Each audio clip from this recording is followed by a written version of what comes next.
Welcome to my new 2028 election video, and let's begin. Diving in, if somehow Donald Trump is able to find a loophole in the 22nd Amendment and run in 2028, I believe Alaska, Texas, Florida would all be 10 to 12%, all these states were 13% wins for Trump in 2024, Kansas, 1st District, Nebraska, and we dive in right here, you can see that Kansas in a red wave was only 16.2% for Trump, alongside the 1st District at 13. And if you compare that to 2020, Kansas only 1.6 to the right, 1st District actually got bluer technically, I think, in an environment where there's backlash against Trump, especially from college whites. I think Kansas and the 1st District would be 10 to 12% for him still. And now to the Northeast. To New Jersey. So New Jersey, it was a state that Harris did terribly at, barely winning by 5.8%, and Obama did not do well in 2012, for example, so I don't think he wins here by a safe margin. I think if Trump, somehow runs, Obama is definitely the nominee by the Democrats, and in New Jersey, he does better, but he only wins here by, I'm guessing, like 8 to 10%, so yeah. In Maine, for example, Maine at large, Harris won here by 6.7%. We can't really compare to 2012 because of the coalition changes. Biden last won here by 9. I think it's going to be around that ballpark of 8 to 10% victory for the 44th president. And now to Iowa, state that is getting redder and redder. As you can see, I think Obama does have the working class appeal. First of all, he's really way more charismatic than Harris, way more charismatic than Biden. And I think it drops down definitely, and Iowa still goes for Trump, even though it went to Obama in the past. But he only wins here by 8 to 10% here. And in Ohio, assuming J.D. Vance is still the vice president nominee, which I think he will most likely, think it's going to be a 7 to 9% victory, since Obama would cut into some of the working class appeal that Donald Trump has. While in Virginia was a state that Obama didn't do quite well last time in 2012, and Harris didn't do that well in 2024. I still believe Obama would get a lot of support, especially in this scenario, and I think Democrats would win here by 7 to 9%. More interesting for New Mexico with Latino trends. The Latino trends in New Mexico, and I just say overall in the United States, are not looking good, and even here I do expect the trends to go more to the GOP and for Trump especially, even though I think Latinos would vote more to the right in 2028 here. Obama would be able to win here by 6 to 8% more than Harris, mostly due to the fact that I think he would do better with whites and college graduates, and Trump would get a bit of damage from, basically running for a third term. While in the 2nd District, in Maine, Trump won here by 9%, last coalition, Trump won here by 7.4%. I think it would be a victory by 6 to 8%, bit of a drop-off, but still a victory for him, and I think, let me see, we got Maine, we can now move on to the 2nd District. So like I've said, with Obama being from the Rust Belt himself, his credentials being former president, of course, that does help, and his charisma, he does better than Harris, even though she won here by 4.7. I think he does have the appeal to win here and win this district by, I think, probably 6 to 8% easily, maybe even more, but I think that's a fair margin.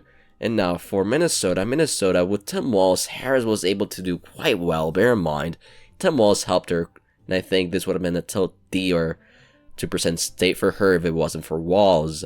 And Obama, funnily enough, yeah, these states' margins were goofy, but I think the margin would be around 4 to 6% for Obama. Not a landslide because of Trump's appeal here, but I think I'm going to go with 5% on the dot, just because of his charisma. Even though Trump could easily portray Obama as a drone strike Middle East guy, and that would be a good way that could make this more competitive, and that's why I don't think it would be a landslide for Obama in my opinion. Anyway, for people saying Trump has no chance of running in 2028, bear in mind, he has a decent shot of appointing the majority of the Supreme Court, and there's always loopholes since the law is only as concrete as its reader. So do I think he runs in 2028? Probably not. But could he run if he wants to? Yeah. And before I forget, for New Hampshire, it's really tough to tell what would happen in New Hampshire. The Northeast is one of the weirdest politics, has the weirdest politics in the United States. Could, wouldn't be surprised if it goes to the right.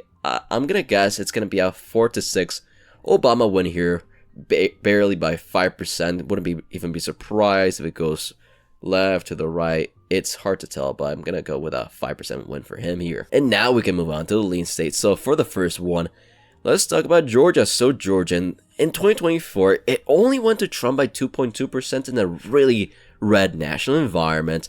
First of all, with the trends in the Atlanta suburbs and the Atlanta metro, especially, that's going to be really good for Democrats, alongside having a candidate as charismatic as Obama, and having someone that would get really high turnout with African American voters. This easily, in my opinion, would go into the lean D category, especially against a third-term Trump. And I think Obama, the 44th president, would win here by 1-3%. And now for a state that Obama in the past was really bad at, for Arizona, we're not going to compare 2008 because that was McCain, but in 2012, Romney almost won here by 10%. And I expect Donald Trump, even though with a different coalition, to win here by 1-3% because of the border and immigration really helping him in these border states. And I think Latinos also help him, and he wins here by 1-3% in my opinion.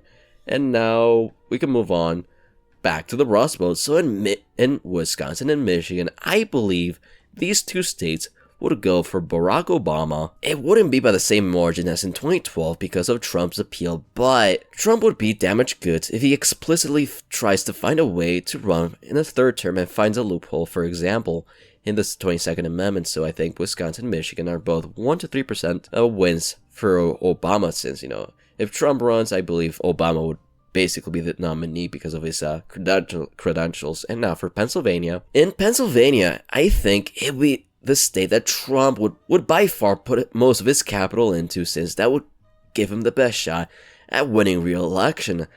It would be very close in all fairness, and I wouldn't be surprised if it goes either way. Still, I do think the backlash against Trump would be big enough that Obama would barely win here by 0.75% in a very close race. And this election has had 20 years in the making, and the mainstream media will love to see this happen. And now let's go to Nevada. I think Latino trends would really haunt Democrats again, but not as much as in 2024. And I believe that it would be the closest, it would be very close.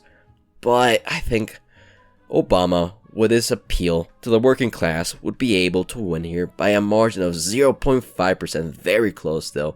And now for North Carolina, a state that Obama actually won back in 2008.